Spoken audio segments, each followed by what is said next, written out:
قون الاولون کی شان پانے والے جلیل القدر صحابی عظیم مجاہد اسلام سیدنا صہیب بن سنان رومی رضی اللہ عنہ آسمان صداقت کے روشن ستاروں میں ایک چمکتے دمکتے ستارے سیدنا صہیب رومی رضی اللہ عنہ ہیں۔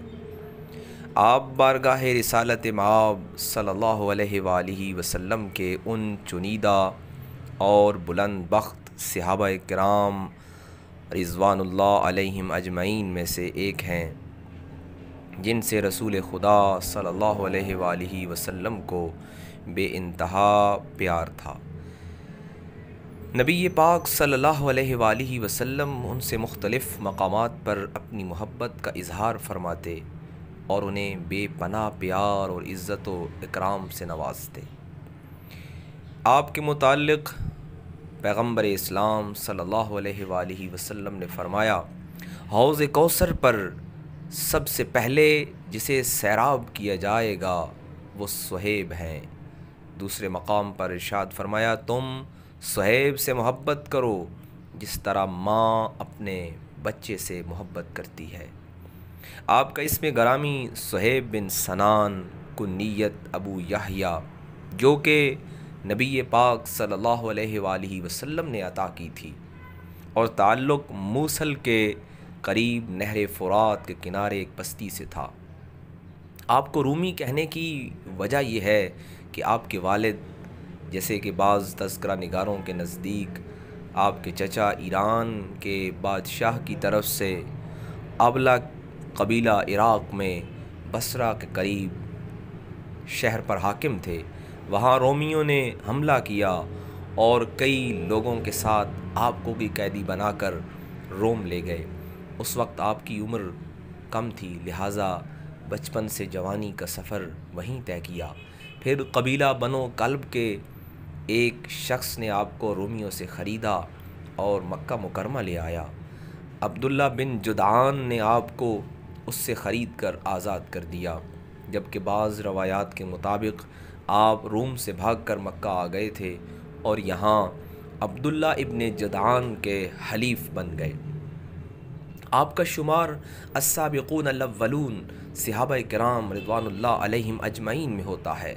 آپ اور سیدنا عمار بن یاسر رضی اللہ عنہ ایک ساتھ حضرت ارقم رضی اللہ عنہ کے کاشانہ انوار پر رسول خدا صلی اللہ علیہ وآلہ وسلم کے دست حق پرست پر ایمان لائے۔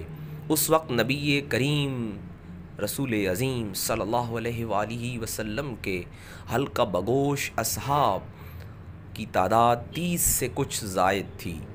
آپ کے امتیازات مسابقت فی الاسلام کا ذکر رسول اللہ صلی اللہ علیہ وآلہ وسلم نے بذات خود فرمایا، سبقت لے جانے والے افراد 4 ہیں، میں عرب سے، صہیب روم سے، بلال حبشہ سے اور سلمان فارس سے سبقت لے جانے والا ہے۔ آپ رضی اللہ عنہ ان 7 اولو العزم اور دلیر صحابہ کرام رضوان اللہ اجمعین میں ہیں جنہوں نے سب سے پہلے کھلم کھلا اپنے مسلمان ہونے کا اظہار کیا، جس پر کفار نے انہیں ناقابل برداشت جان لیوا اذیتوں اور تکالیف سے دوچار کرتے۔ ان تکالیف کو برداشت کرتے کرتے آپ بے ہوش ہو جایا کرتے، مگر اس کے باوجود آپ کے جذبہ ایمان و استقلال میں ذرا بھر بھی جنبش نہ آتی، بلکہ یہ آزمائشیں آپ کے ایمان و ایقان کو مزید مستحکم و مضبوط کرتیں۔ آپ اور دیگر مظلوم صحابہ رضوان اللہ علیہم اجمعین، جن میں سیدنا عمار بن یاسر، ابو فائدہ، عامر بن فہیرہ وغیرہ شامل ہیں کے متعلق سورہ نحل کی آیت 110 آیت نازل ہوئی۔ جب نبی کریم رسول عظیم صلی اللہ علیہ وآلہ وسلم کو ہجرت کا حکم ہوا تو آپ اور آپ کے جان نثار صحابہ کرام رضوان اللہ علیہم اجمعین مدینہ تشریف لے گئے۔ سب سے آخر پہ ہجرت فرمانے والے صحابی سیدنا صہیب رومی رضی اللہ عنہ تھے۔ جب آپ نے رخت سفر باندھ کر کوچ کرنے کا ارادہ فرمایا تو مشرکین مکہ آپ کو روکنے کے لیے سامنے آ گئے، کہنے لگے کہ تم مکہ مکرمہ بے سر و سامان آئے تھے اور یہیں آ کر دولت جمع کی، لہٰذا اب اگر یہاں سے اپنا سرمایہ سمیت جا رہے ہو تو بخدا ایسا نہیں ہوگا۔ آپ تیر اندازی میں انتہائی ماہر اور لاجواب نشانہ باز تھے۔ آپ نے انہیں ترکش دکھا کر فرمایا، اے گروہ قریش، تم جانتے ہو کہ میں تم لوگوں میں سب سے زیادہ صحیح نشانہ باز ہوں۔ خدا کی قسم، جب تک اس میں ایک بھی تیر ہے تم میرے قریب نہیں آ سکتے۔ اس کے بعد میں اپنی تلوار سے مقابلہ کروں گا یہاں تک کہ میرے ہاتھوں میں طاقت ختم ہو جائے۔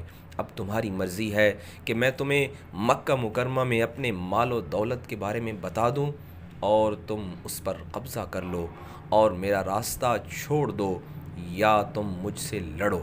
چنانچہ مشرکین مال لینے پر راضی ہو گئے اور آپ کا راستہ چھوڑ دیا۔ جب آپ مدینہ منورہ پہنچے تو نبی کریم رسول عظیم صلی اللہ علیہ وآلہ وسلم بما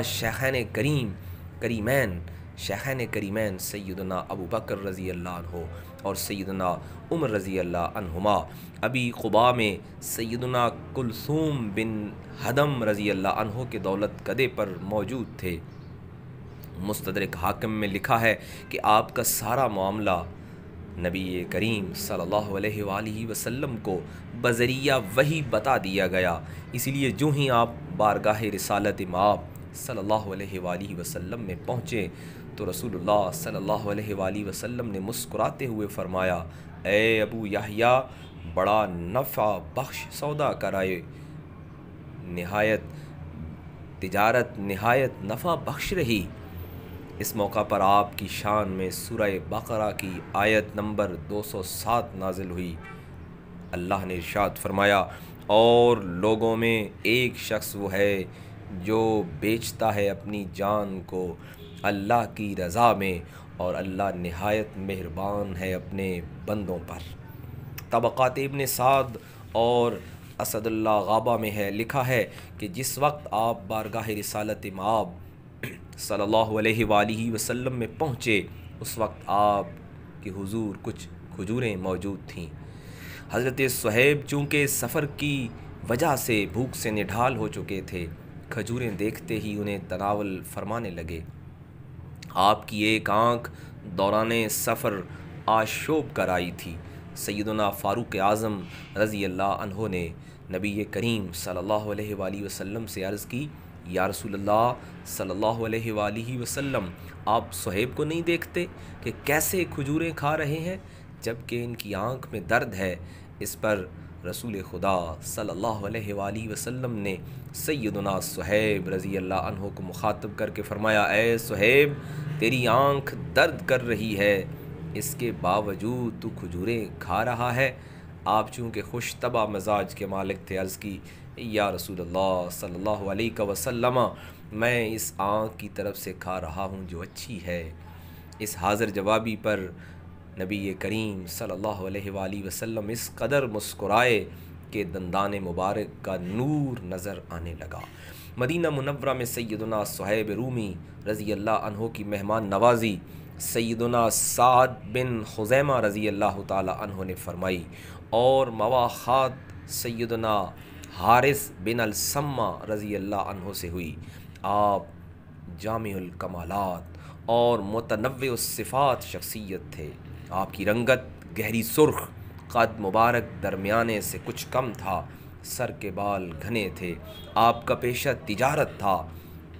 غیرت و حمیت اور دلیری و شجاعت آپ کی شخصیت کا نمایاں جوہر تھا۔ اخلاق حسنہ اور خوش مزاجی کا عظیم پیکر تھے۔ آپ نہایت صالح، متقی، پرہیزگار، شب بیداری اور کثرت سے عبادت کرنے والے تھے۔ ایک مرتبہ آپ کی زوجہ نے آپ سے کثرت شب بیداری پر سوال کیا۔ آپ نے فرمایا، بے شک اللہ تعالیٰ نے رات کو سکون کے لیے بنایا ہے مگر میرے لیے نہیں۔ پھر فرمانے لگے، بے شک صہیب جب جنت کا ذکر کرتا ہے تو اس کا شوق بڑھ جاتا ہے، اور جب جہنم کو یاد کرتا ہے تو اس کی نیند اڑ جاتی ہے۔ حضرت صہیب رضی اللہ عنہ نبی پاک صلی اللہ علیہ وآلہ وسلم سے بے انتہا محبت کرنے والے تھے۔ تمام غزوات میں رسول خدا صلی اللہ علیہ وآلہ وسلم کے ساتھ شریک ہوئے اور اپنی جان نثارانہ خدمات پیش کیں۔ غزوہ حنین میں آپ صلی اللہ علیہ وآلہ وسلم کے انتہائی قریب اور نزدیک تھے۔ جب کبھی نبی کریم صلی اللہ علیہ وآلہ وسلم کو ایذا پہنچنے کا خطرہ ہوتا، آپ اپنے سینہ کو ڈھال بنا کر سامنے آ جاتے۔ اسی طرح نبی کریم صلی اللہ علیہ وآلہ وسلم جب بھی کسی معاملے پر بیعت لیتے، آپ بیعت کرنے والوں کی صف اول میں نظر آتے۔ امیر المومنین سیدنا عمر بن الخطاب رضی اللہ عنہ بھی آپ سے بہت محبت کرتے تھے۔ اپنے دور خلافت میں جب شام گئے تو سیدنا صہیب رضی اللہ عنہ کو بھی ساتھ لے گئے۔ اس کے بعد جب آپ پہ قاتلانہ حملہ ہوا تو آپ نے اپنی نماز جنازہ پڑھانے کی وصیت سیدنا صہیب بن سنان رومی رضی اللہ عنہ کو فرمائی، اور فرمایا اہل شورا جب تک مسئلہ خلافت کا فیصلہ نہ کر لیں تب تک سیدنا صہیب بن سنان رضی اللہ عنہ امامت کا فرض سر انجام دیں گے۔ آپ نے ہی سیدنا عمر بن الخطاب رضی اللہ عنہ کا نماز جنازہ پڑھایا اور اپنے ہاتھوں سے قبر انور میں اتارا، اور 3 دن تک امامت و نگرانی کی ذمہ داری بھی بخوبی سر انجام دی، یہاں تک کہ سیدنا عثمان غنی رضی اللہ عنہ خلیفہ مقرر ہوئے۔ نبی کریم صلی اللہ علیہ وآلہ وسلم کی معیت میں ہمیشہ سفر و حضر میں ساتھ رہنے کے باوجود آپ نے بہت کم احادیث روایت فرمائی۔ آپ کی روایت کردہ احادیث کی تعداد تقریباً 30 ہے۔ آپ حدیث بیان کرنے میں انتہائی احتیاط فرمایا کرتے تھے۔ ایک مرتبہ کسی نے آپ سے پوچھا کہ دیگر صحابہ کرام رضوان اللہ علیہم اجمعین کی طرح آپ کیوں نہیں احادیث بیان فرماتے؟ فرمایا جس طرح دوسروں نے رسول اللہ صلی اللہ علیہ وآلہ وسلم سے سنا میں نے بھی سنا ہے، لیکن سیدنا کریم نبی عظیم صلی اللہ علیہ وآلہ وسلم کا یہ بھی فرمان ہے جس نے مجھ پر جان بوجھ کر جھوٹ باندھا وہ اپنا ٹھکانہ جہنم میں بنا لے۔ تو میں تم سے وہی حدیث بیان کرتا ہوں جسے میرے دل نے یاد رکھا، میرے کانوں نے محفوظ کیا۔ آپ نے ایک روایت کے مطابق 84 سال کی عمر مبارک میں 38 ہجری ماہ شوال میں بحکم الہی اپنی جان آفریں اپنے رب کے حضور پیش کی۔ نماز جنازہ سیدنا سعد بن ابی وقاص رضی اللہ عنہ نے پڑھائی اور جنت البقیع میں دفن ہوئے۔